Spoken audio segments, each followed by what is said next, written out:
आज हम कुछ क्वेश्चन लेके आए हैं। इस टाइप के क्वेश्चन जो है रेलवे हो या बैंक हो या एसएससी हो, इन सभी प्रकार के एग्जाम में पूछे जाते हैं। आइए देखते हैं।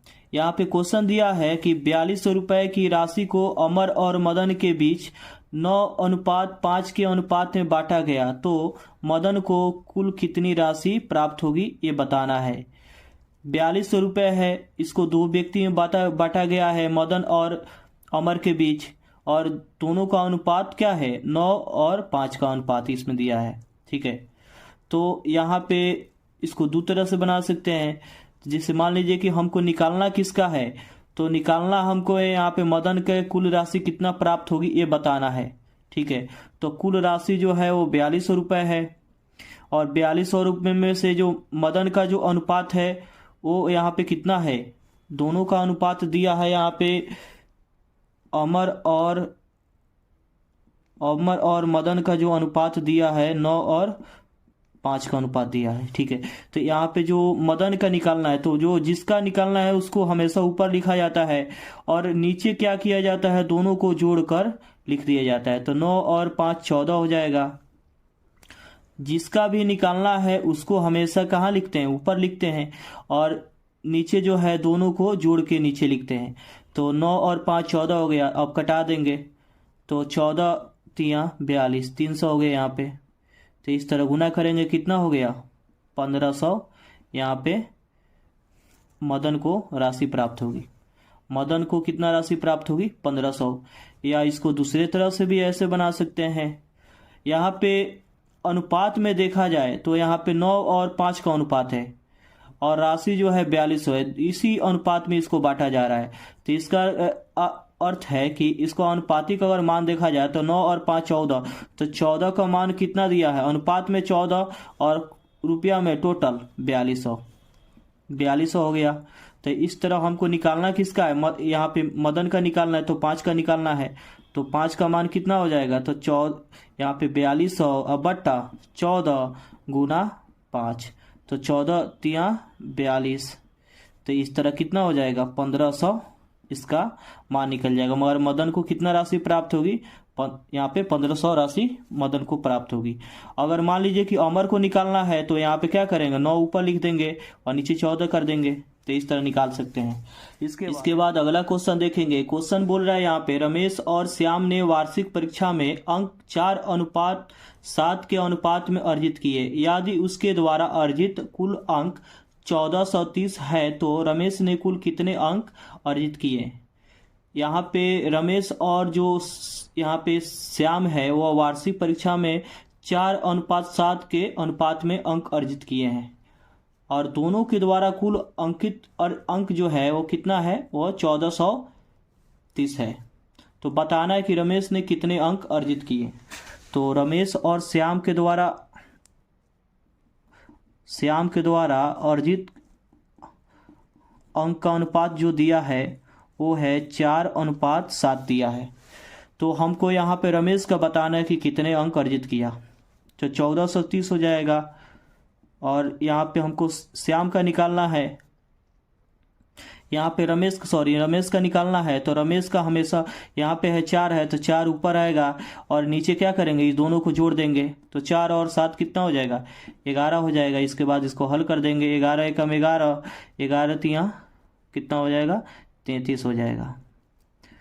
तो इस तरह गुना कर देंगे तो कितना हो जाएगा, 13 चौका 52, 520 क्या हो जाएगा, 13 चौका 52, 520 अंक जो है वो रमेश ने अर्जित किया। और जो श्याम है उसने क्या करेंगे, 1430 में से इसका घटा लेंगे रमेश का, तो जितना आएगा वो किसका अंक हो जाएगा, वो श्याम का अंक हो जाएगा।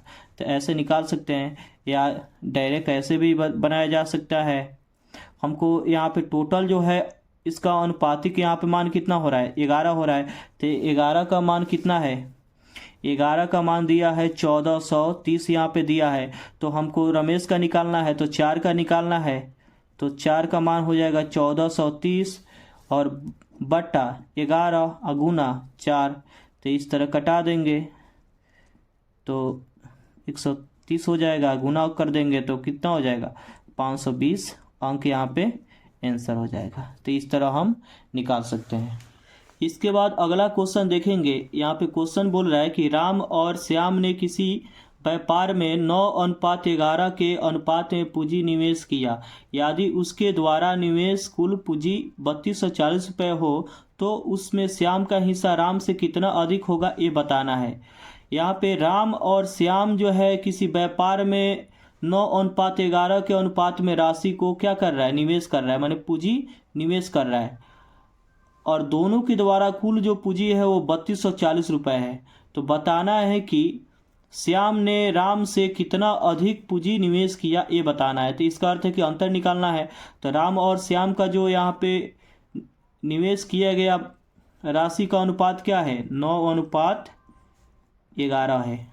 अब यहाँ पे श्याम जो है अधिक कर रहा है, इसका अनुपात ज़्यादा है, तो इसका अर्थ है कि श्याम अधिक राशि निवेश कर रहा है। तो बताना है कि श्याम का हिस्सा राम से कितना अधिक होगा। तो अधिक का अर्थ क्या हुआ कि अंतर, इस दोनों में अंतर कितना का है, अंतर 2 का है। 11 में से 9 घटेगा 2, अंतर यही अंतर निकालना है। तो यहाँ पे टोटल जो है वो कितना हो जाएगा, तो टोटल यहाँ पे 9 और 11 टोटल कितना हुआ, 20 हुआ। तो 20 का मान कितना है टोटल, यहाँ पे पूंजी में 20 का मान दिया है, यहाँ पे 3240 दिया है, यहाँ पे 3240 हो जाएगा। मगर 20 का मान यहाँ पे 3240 हो गया, तो हमको अंतर निकालना है। तो 2 का मान निकलेगा, यहाँ पे डायरेक्ट बना रहे हैं। तो यहाँ पे 2 का मान हो जाएगा 3240 बट्टा यहाँ पे 20 और गुना 2 हो जाएगा। तो इस तरह 0 से 0 कट जाएगा और 2 से भी 2 कट जाएगा। तो इस तरह कितना हो जाएगा, 324 हो जाएगा। 324 जो है वह इस दोनों के बीच में अंतर निकल के आ जाएगा। मगर जो श्याम जो है वह 324 रुपये अधिक निवेश किया है राम से, ठीक है, इस तरह निकल जाएगा। इसके बाद अगला क्वेश्चन देखेंगे। यहाँ पे क्वेश्चन बोल रहा है कि एक न्यायालय के निर्णय के अनुसार 4500 रुपये ए, बी तथा सी के बीच बांटा जाना है। यह धनराशि क्रमशः 4, 3 और 2 के अनुपात में बांटा जाना है। ए तथा सी के हिस्सों में क्या अंतर होगा, ये बताना है। तो सबसे पहले यहाँ पे क्या करेंगे कि देखेंगे कि यहाँ पे अनुपात क्या है। ए, बी और सी का जो अनुपात है वो 4, 3 और 2 के अनुपात में बांटना है। अब हमको पहले देखेंगे निकालना क्या है। तो यहाँ पे अंतर निकालना है, ए और सी के अंतर। तो जो अनुपातिक अंतर होता है पहले इसको देखेंगे। तो अनुपातिक अंतर कितना है, तो 4 और 2 में अंतर है 2 का, यही हमको इसी का मान निकालना है। तो यहाँ पे 4 और 3 और 2 कितना हुआ, 9 हुआ।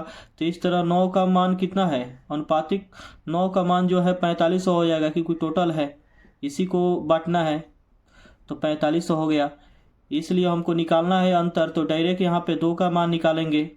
तो 4500, इसके बाद बटा 9, इसके बाद गुना 2, इसके बाद 9 पचे 45 हो जाएगा। तो इस तरह जो है इसका मान जो है 1000 रुपये यहाँ पे आ गया। मगर ए और जो सी है उसके बीच में 1000 का अंतर है, यही निकालना है। तो एग्ज़ाम में डायरेक्ट ये इतना लिखने की ज़रूरत नहीं है। डायरेक्ट यहाँ पे क्या करेंगे कि यहाँ पे सबको ऐड करेंगे। तो 4, 3, 7 और 2 9 हुआ। तो 9 का मान 45 है। तो डायरेक्ट ऐसे बनाएंगे, 9 का मान दिया है 4500। इसके बाद हमको निकालना है अंतर। तो इस दोनों का अंतर लिखेंगे, 4 और 2 में अंतर है 2 का। तो इसका अर्थ है कि 2 का निकालना है। तो डायरेक्ट यहाँ पे 2 का निकाल देंगे, 4500 बट्टा 2 में यहाँ पे 9 हो जाएगा, इसके बाद 2 हो जाएगा। इस तरह कटने वाला कटा देंगे, आंसर हो जाए।